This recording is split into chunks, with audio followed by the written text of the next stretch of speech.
Good morning guys, yes, happy Tuesday. Ito pong aking ingredients for my today's video, ang aking recipe. Medyo nag-crave lang ako sa pagkain na to. Ayan guys, ang aking mga sangkap.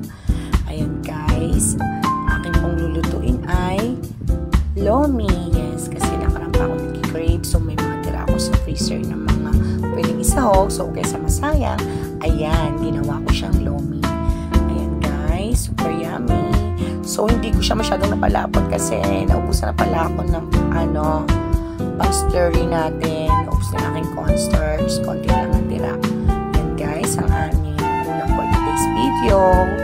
Simple, pero okay na. Laman dyan. Siyempre masarap.